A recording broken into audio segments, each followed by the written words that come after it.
Welcome to the Anxiety Connection. If you've ever struggled with anxiety and are ready to finally get some answers, you've come to the right place. Hi, my name is Wendy Leeds, and I've suffered with anxiety my entire life. Thankfully, I'm also a psychotherapist, and over the years, I've learned a lot about anxiety, where it comes from, and how to manage it. That's what this podcast is all about. So, let's grab a cup of tea and talk about it. Boy, are you going to be glad you joined us today at the Anxiety Connection. I am offering you a way to think differently about your anxiety, things I had never thought about. And I'm so excited to have a world-class expert with us today. Martha Henry-MacDonald is an amazing, and I speak from personal experience, an amazing physical therapist. She has decades of experience, and boy, does she know her stuff. She is a scientist. She is smart. And is, as we say in Boston, Martha is wicked smart.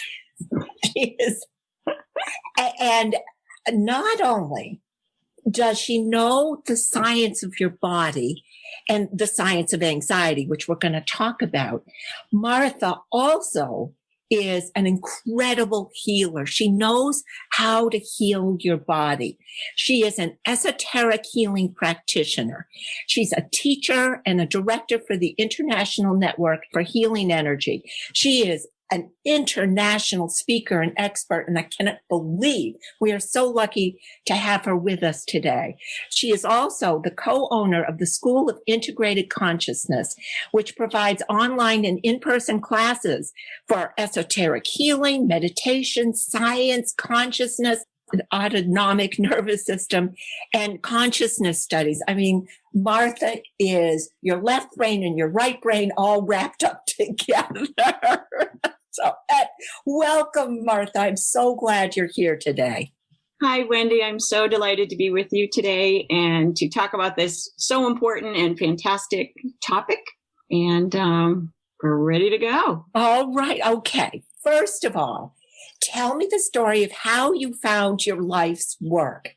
Well, it's really not an exciting story about how I became involved in all this. I grew up in a big family with lots of discussions and debates and differences of opinion.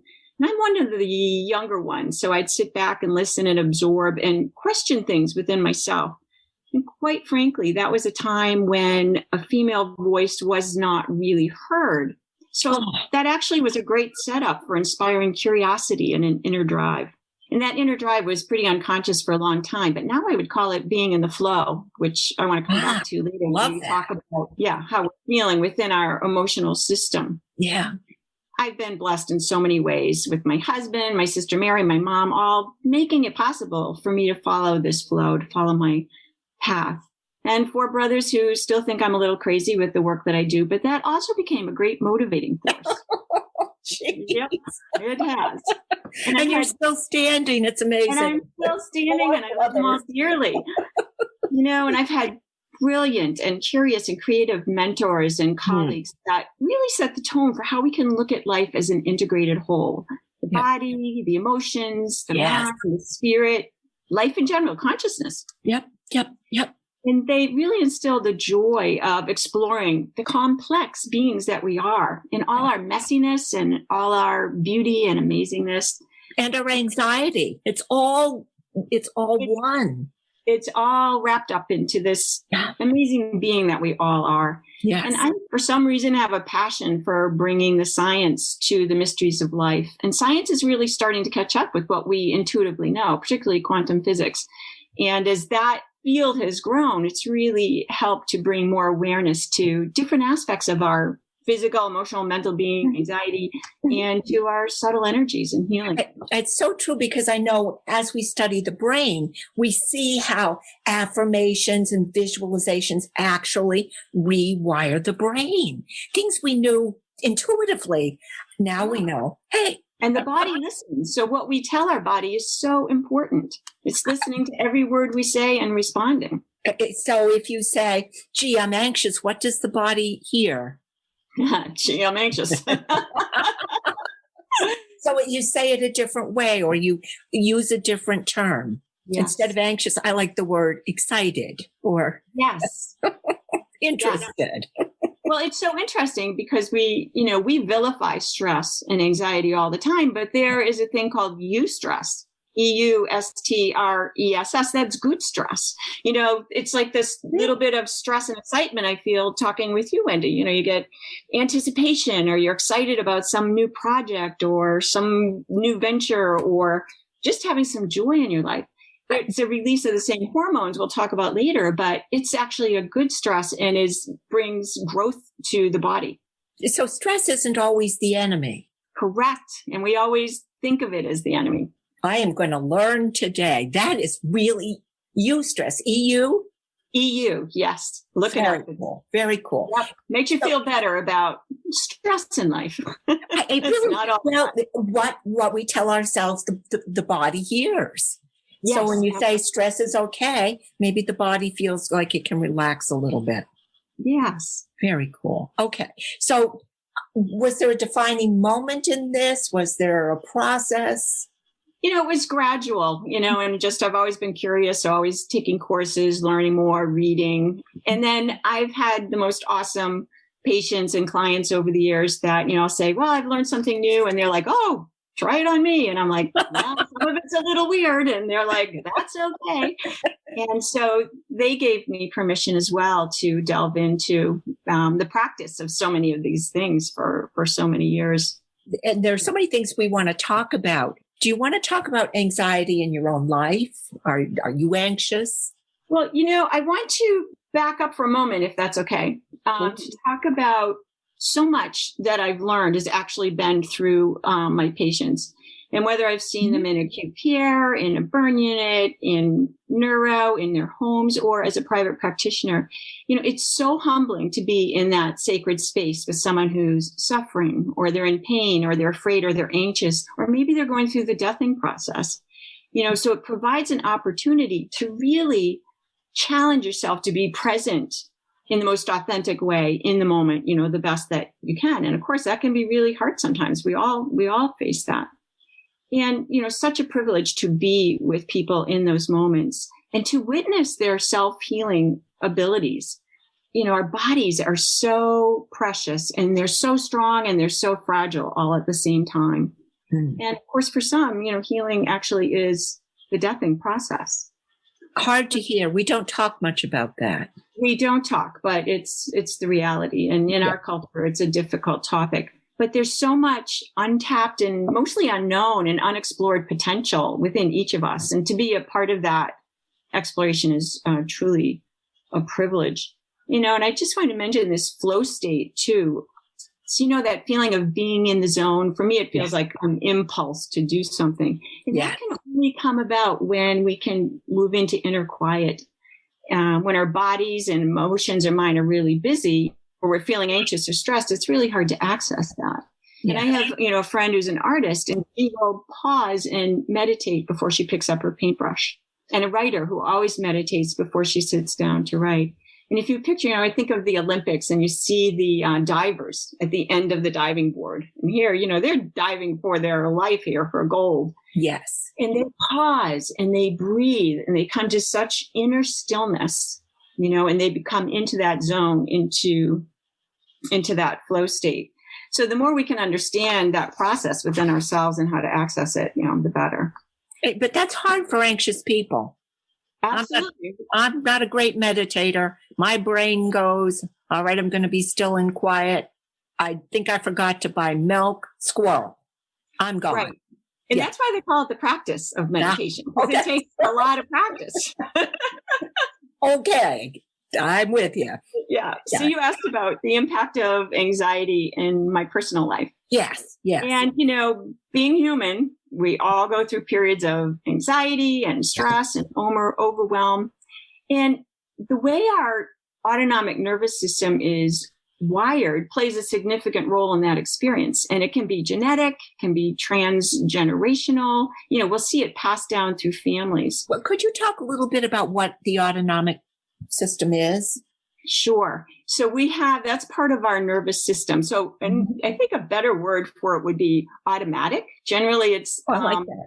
Yeah, the way our system will respond to stimuli, internal and external, whether it's from our GI tract or our heart or from, hot or cold or pressure or energies of people around us. So the autonomic nervous system is the aspect of ourselves that will take in all that information, process it, and then respond. Okay. And we're all wired differently. And if we have things particularly, could be genetic, but it could be traumatic experiences, PTSD, abuse. It can be everyday overwhelm that, wire our system to be more activated. For me, my wiring is such that anxiety or the fight or flight response, how most of us know it, is certainly present, but it's not dominant. But, I remember when I first started public speaking, I was through one of my jobs, I had to do some teaching, and oh my gosh, it was awful. I would memorize things and basically regurgitate it out, probably monotone. I'm sure people were in a coma. How do you get over it? You do it by repeating and, make yourself do it over and over again. Yeah. So, and I remember speaking at a medical conference and they told me I would have probably 30 people in the class. And I'm like, okay. And I was a nervous wreck to begin with. Mm-hmm.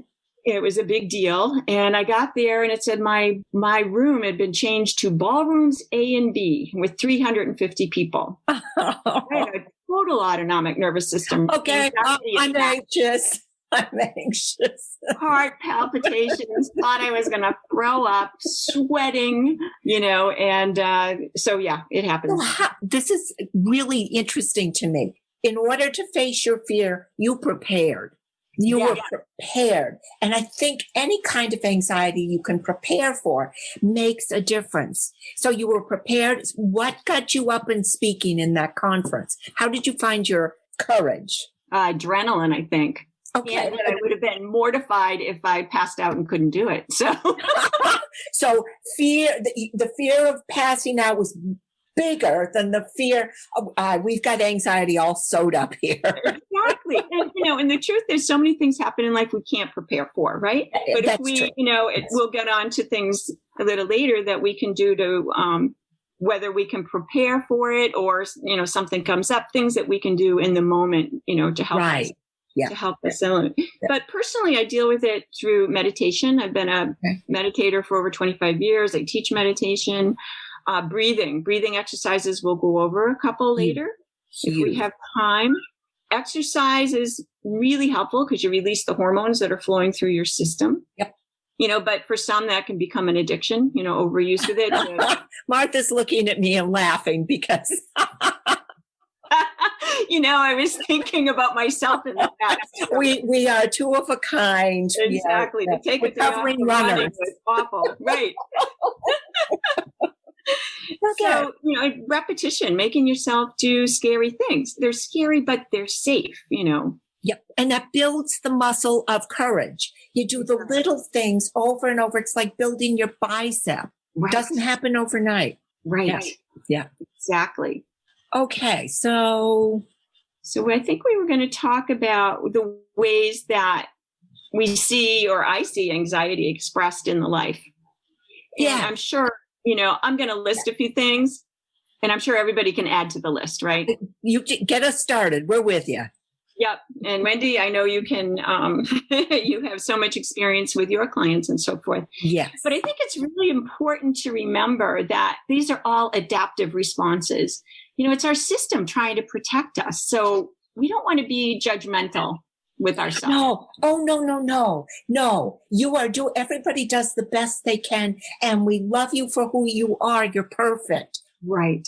But having the knowledge allows you to shift or change if that's what you want. But you don't have to.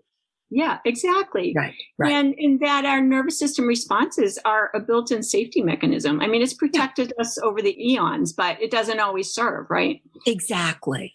And when it doesn't, there are ways to assist the system to move out of those states of, stress and anxiety. And we're talking about some physical things you can do too. Absolutely. See, I always think of the psychological approach. Martha's got the physical, and that's awesome. Yeah, which and you really can't separate the two. So they all, they all work together. That's it. But it's important to realize too that we respond to real and imagined situations. Yep. So we can actually have responses to things that haven't happened, that we think are happening or will happen. Mm-hmm. And, we often project what we think is going to happen, or we relate it to something in the past, like, oh, I know this is how it's going to work out. And we get stressed. Yep. So it doesn't matter if it's real and happening in the moment, or if we're thinking that it's going to happen, or we're imagining that it's going to happen. I love, there's a quote by Mark Twain, something like, I've had a lot of worries in my life, most of which never happened. Never happened. And that is the essence of anxiety. It's making up a story about the terrible thing that's going to happen and awfulizing it and catastrophizing it and making and what you're saying is your body doesn't care whether the dinosaur is real or not. Exactly. If you wake up the dinosaur, it reacts the same way with the same kind of adrenaline. And absolutely. So ways that we may see it expressing, can include really a sense of lack of control in our life. Yeah. We can have difficulty engaging socially or social anxiety. Oh, so tough. Yeah. So tough, right? Not be able to be fully present or to express oneself or to even be able to listen because our mind is so active, our emotions so active. Yeah. We might not feel safe. Mm-hmm. And we're familiar with fight or flight, and I'll talk about the physiology of that in a moment, but it can be seen as like a hyperreactivity or anxiety or anger or aggression. Yeah. Or we might avoid situations or avoid people. Agoraphobia. Agoraphobia, absolutely. Yeah. We might focus on exercise to relieve the stress and, and forget about relationships and everything else. And that becomes our focus. Yeah. Some people, the anxiety is so ever present in their mind. The mind is spinning. And so they're talking, but they're not really saying anything. Because that is the way they deal with anxiety. Yeah. Right. The mind is spinning and you can't come to clarity when that's happening. Yeah. And then some people go into freeze mode. They get a feeling of being stuck, can't move forward. Some days it's hard to get out of bed. They may be depressed clinically or just feeling depressed that day, can't be fully present. And it's interesting. I've had clients say that they, when I describe this process, that actually happens because of anxiety and our response to it through our nervous system, they'll say, wow, I move between the two. I go from fight or flight, go, to I can't get out of bed. I can't think straight. And so, depression, anxiety, two sides of the same coin. They share some symptoms and yeah, it's absolutely amazing. And there certainly can exist in the same human being. Yeah. And change in moments, right? Absolutely. Yep. Yeah. Our systems are amazing. Yes. Physiologically, so meaning in the body, your body thinks it's a fight or flight or freeze situation. Right. And so it's going to respond. So it responds with a whole cascade of hormones, releasing adrenaline and cortisol into the body. So what do we feel? You get the butterflies in your stomach, right? The heart rate goes up, respiratory rate goes up, your blood pressure goes up, you start sweating. Some people get palpitations or chest pain or panic attacks. Some shaking. Shaking. Yeah. Some people have GI issues, constipation, diarrhea, irritable bowel, reflux, or GERD. And what's interesting is because it's fight or flight, your body's thinking, I need to run or fight. So the blood supply is actually shunted away from your digestion, away from a lot of your organs to your limbs so you can run or fight. But we're most of the time not running or fighting, right? Right. It also shunts the blood supply from the frontal lobes of the brain, where we have our rational thought, to the hindbrain, known as the reptilian brain. Reptile brain. Yeah. Not a lot of thinking going on there. No. A lot of, oh my goodness. That's where the lives. Exactly. Perfect description. We can all relate to that. So you can't think straight. So when we're in this anxious mode, we're actually more stupid. We can't access that rational mind. We can't think straight, and we're going to react out of our instinctual brain. That's oftentimes we regret later. I'm sure we've all had experience where we're like, well, that was cool. That went well. That went well. Would I do it differently? But, so much happens on the unconscious level. Yeah. And the problem is we're not usually running or fighting. There isn't a lion chasing us or not being attacked. I mean, if we are, that's an absolutely perfect life-saving response. Yes. But these hormones stay in the system longer because they're not getting released. And so that can lead to chronic dis-ease. It can lead to immune system suppression, to exhaustion, to chronic GI issues, to cardiac issues, and so forth. Yeah. So really important to learn how to bring some balance to the system. And that requires awareness and mindfulness, because if we're not aware of it, we can't change anything. We can't self-regulate. So we need to have an awareness of what's going on in and around and through our body and in our environment so that we can actually address it. And so that means just being in touch with your body? Well, we do need to be very aware of it, because so often we don't listen to our bodies at all. We've learned to not pay attention until it gets bad enough, until the pain is loud enough, or, how often you could be busy doing something and you don't take the time to eat, even though you're hungry. Or to go to the bathroom. Right. Or to stress eat, and you just, even though your body's going, I'm full, you're like, yeah, I just want to. No, never mind. Yeah. Do we go to sleep when we're tired? No. My husband always says, I'll get all the sleep I need when I'm dead. Well, that's helpful. We push through injuries. We don't listen to the pain. Do we say no when we're overwhelmed? Sometimes body, the mind, the emotions are going, I can't do anymore. Yes. It's saying stop. And what do? We push on through. Yep. Whether it's our own motivation or family or our culture or work or what, Yep. Heaven forbid we say no.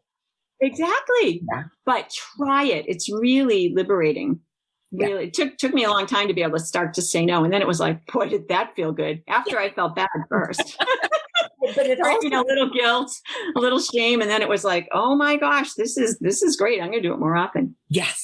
Our bodies are speaking to us. Are we listening? Yeah. That's really important. Yeah. And are we responding appropriately to that? Yeah. These bodies carry us around every day. They're precious, and we have got to take care of them. So we have to be aware and mindful and responsive to the needs. Yeah. Yeah. So we talked a little bit about how it shows up in our body. I really want to talk about the vagus nerve, because you're an expert on that. But any physiological response, anything that we can learn about anxiety in the body. Sure. So all those things that we talked about with the cascade of the hormones, and we feel it, right? If you're anxious, your heart's racing, your blood pressure, or you might go into shutdown mode, right? Yeah. So the vagus, when I thought about it for, speaking with you today, it almost can be looked at as the antidote to our anxiety. I love that. The antidote. I love that. All right. Maybe we'll keep that one. I think that's a keeper. Yep. Of course, we need to deal with the situations in our life. If things need to change or be accepted, that's given. But we can work with the vagus nerve. Let's understand it a little bit first and then see how to work with it to bring more balance into our life. And balance is not a static thing at all. It's dynamic. It's ever changing. As our bodies are always changing, our emotions are changing. So we'll just keep that as a given. So the vagus nerve, you hear people talk about it as one nerve, but it's actually a complex of nerves with various functions. So we'll kind of talk about it as one, but it's the longest. They're the longest nerves in the autonomic nervous system. We actually have two on the left, two on the right. They originate in the brainstem. So deep in the brain, they come down the neck, and they innervate, which means they have action on so many structures, from your bronchi and your lungs, your heart, your pharynx and larynx. So, you're speaking and you're swallowing, the esophagus, the stomach, the intestines, and part of the colon, liver, kidney, spleen. Its extent is huge. So it's also called the vine or the wanderer, because it travels through so many areas in the body. Huh. And they speak of vagal tone. So when you have good vagal tone, meaning that you have appropriate activation of it, because sometimes it's very appropriate to be in sympathetic fight or flight mode, right? Yep. But to have good vagal tone means you're self-regulated. You have a sense of calm or peace. You can be socially engaged. You're receptive. You can relax and enjoy. Oh, I want that. I want all that. Don't we want that?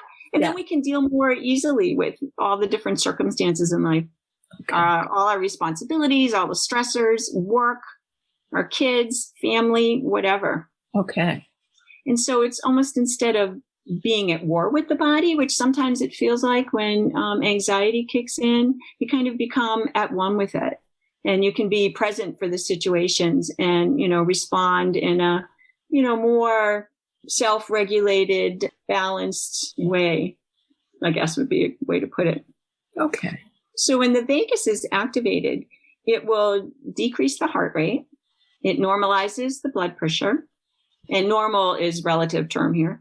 It helps normalize blood sugar. It inhibits your fight or flight response. So anything we can do to activate the vagus when you're feeling anxious or stressed or in fear mode will help to bring those reactions down. And that will reduce the cortisol and adrenaline, those hormones that if they stay in your body too long can lead to, chronic issues within the body. So, the nervous system is constantly processing all the stimulus coming into our bodies from our inside, from our organs and so forth, and from the external environment as well. And so then we ask, the response that's going to happen, again, it's sometimes appropriate and sometimes it's not the response that we would like to have. So we can ask ourselves, do we have good self-regulation, or are we swept into waves of emotion or fear or stress? Are we able to respond versus react? And so we can say response able, and to not judge ourselves about this, just to have awareness. Right. We can't affect these processes until we're aware of them. And so often they just take over and spiral, right? Right. You just get swept away with the moment. Right. Yeah. So again, it's about learning to listen to our bodies and listen and get to know our responses to different stimuli.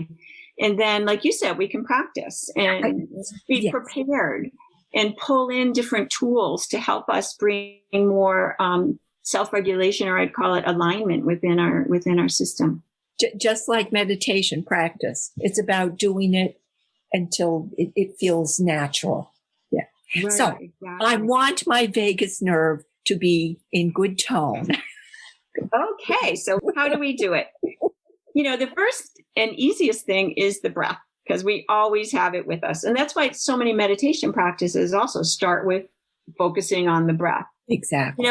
With stress, we tend to breathe up at the top of our chest, the top of our lungs, and most of the air exchange is at the lower part of our lungs.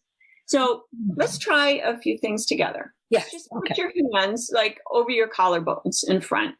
Okay. Yeah, so on the upper part of your chest. And just close your eyes and breathe and feel the rise and fall of the chest. And when we're stressed, often that is where most of our breathing will occur. Exactly. Yeah. So now if we bring our hands down to our lower rib cage and put a hand on either side. Okay. Okay, so it's we're above the belly button on either side, on our sides. Now just breathe and see if you feel any movement in the rib cage or not. I do if I work at it. You do if you work at it. So naturally, we should feel the rib cage moving out to the side and back in. Athletes typically automatically breathe that way because they're used to deep breathing. But most people, and especially when we're under stress, we're not using that. And also, a lot of yoga practices teach belly breathing, which has its place, but it's not great for oxygen exchange. So what you can do is have your hands on your rib cage and give yourself on it, like take a breath in and then exhale, and then give your rib cage a little squeeze into the midline. And as you breathe in, let your rib cage push your hands out as your lungs fill with air. So it's kind of like a bellows. You feel the rib cage move in and out. That's how we should be breathing. I feel calmer. I all of a sudden feel calm. Already you feel calmer. Yes. So that's super simple. And with the breath, if we take a breath in and notice that the length of the exhale should always be longer than the inhale. So just do a couple breaths, noticing that. And you don't want to force it to be longer. Just observe it and invite it to be longer than the inhale. So we breathe in and we exhale. Does that feel natural to you to do that with a little bit longer of an exhale? You know what? I feel my body relaxing with the exhale. So it feels wonderful, like my shoulders can relax. Exactly. It's like the rest between the action and then the rest. Oh, that's perfect description. And the exhale is actually where the vagus is stimulated. So yeah, you're right on. Another simple thing to do is on the exhale, if you a loud exhale, like a sigh, like an ah. Now that stimulates part of the vagus that's connected with the voice, the larynx and the pharynx. Oh. And that stimulates the vagus too. And, it's funny. I notice my husband doing that all the time. He'll, be in the other room and I'll hear, ah. It used to kind of drive me nuts. And now I'm like, wow, that's really good. He's working his vagus. I think instinctively we know so many ways to calm our body. We just don't do them. Right. And if we can say, oh, that does it, that really helps. Then we'll, start practicing. Like, just try it now. Take a breath in and it's just kind of a release, a relaxation, and it stimulates your vagus nerve. That would be great at bedtime. Absolutely. Before a test, before a difficult conversation. This next exercise is really easy, and it's called square breathing. And, if you've got to make a phone call that's challenging, you're going into a meeting you're worried about, and you can align and center yourself in, a minute and a half doing this. So if we visualize a square, okay, and we're going to use an arbitrary number 3 for the length of each hold, and you just adjust it to what's comfortable for you. Okay. And so if we picture we're going up the left side of the box with inhalation. So we'll breathe in 1, 2, 3. Now we hold the breath in for 3. 1, 2, 3. We exhale for 3, 2, 3. And we hold it out for 3, 2. Okay, and breathe in. 2, 3. We hold it. 2, 3. We exhale. 2, 3. And we hold it out. 2, 3. How does that feel in your body? Peaceful. Peaceful. Yes. That's great. And that, generally like 6 to 8 cycles of that, if you're feeling really stressed, will help quiet the body down and bring you into better alignment. Isn't that nice? There's another little exercise that I would like to do with you all. It won't take long, but this really quiets the system. So if you go up and put your hand on both ears, okay, one hand on each ear. So we don't want to be in the ear. We want to be kind of on the, the outer part and then down to the earlobe.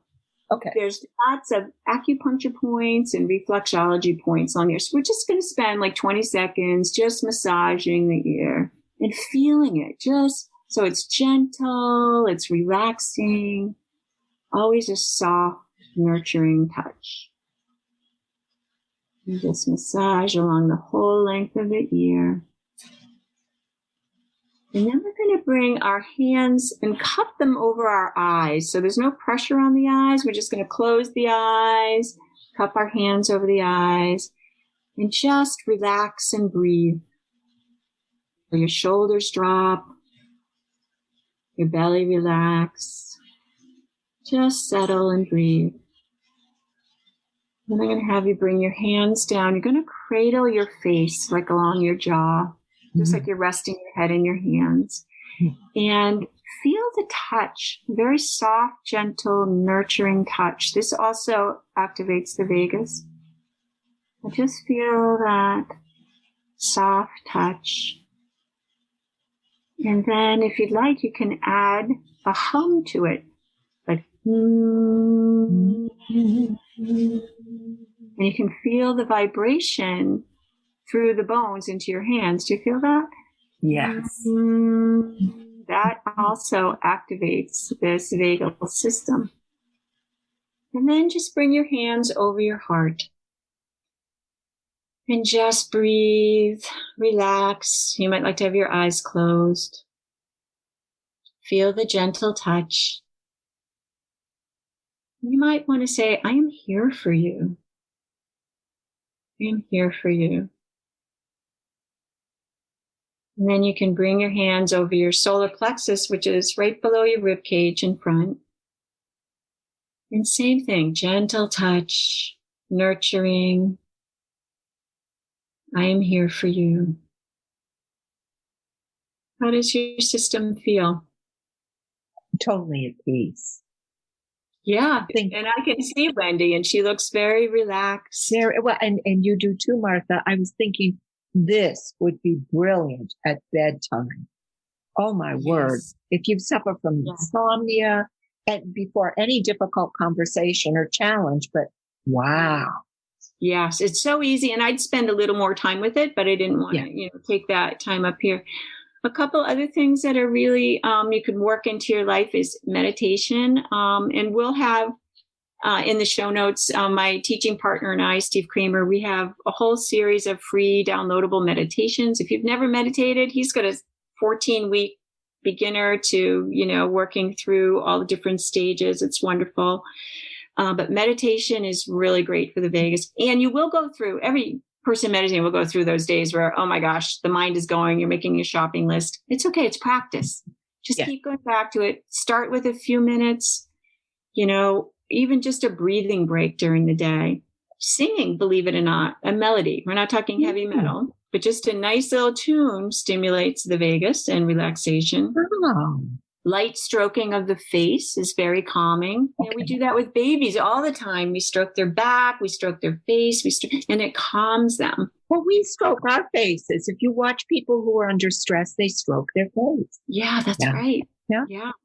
Things such as getting a massage, a gentle massage, can be relaxing. Yoga, chanting, any of the mind-body techniques. The best things are things you can bring into your everyday life easily. You can do breathing when you're standing in line at the grocery store or you're at a stoplight. Right. Anything that you can, bring in to make, so you're not having to make a lot of extra time to do it. Just make it part of your everyday life. And it's interesting. I have a friend when her son was 2, he would come in and he's all teary-eyed and upset. And she would just squat down, take his hands and say, okay, Callum, we're going to breathe together.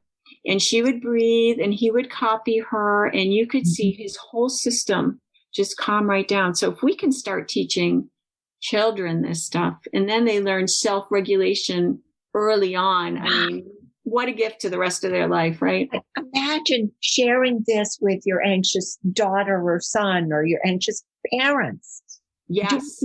I think having a buddy or having, an accountability, somebody to do it with makes it so much more fun and makes it more likely to happen.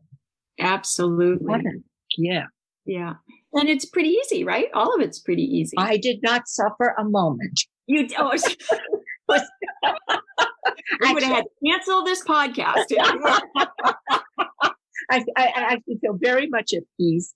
And I'm so excited because we do these things, but we don't know why.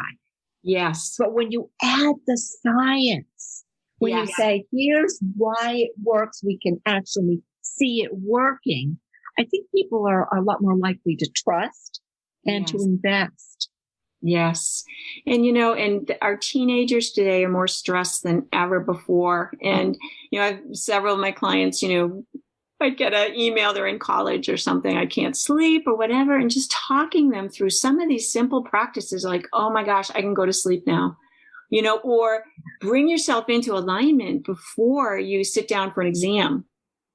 Yes. Before you sit down to write a paper, instead of your mind and emotions spinning, oh my gosh, I can't do this. I'm so worried. I'm so stressed. It helps change everything and just put you in a different space. This has been amazing. Any other advice you give to someone who's anxious? It depends on each person, but, I find for many going through practical exercises like this, and there are many others, are really helpful. And the hard thing is we all tend to judge ourselves. It's like, oh, I'm doing this again, or I can't believe I'm stressed, or I can't believe, it's part of the human condition and it's part of our nervous system. And we're having to learn to rewire, to, re-regulate, because there's so much coming at us from the outer world and the inner world. And so it's a learning process, but we can do it. And the more we can help people step into these practices, it'll help everybody.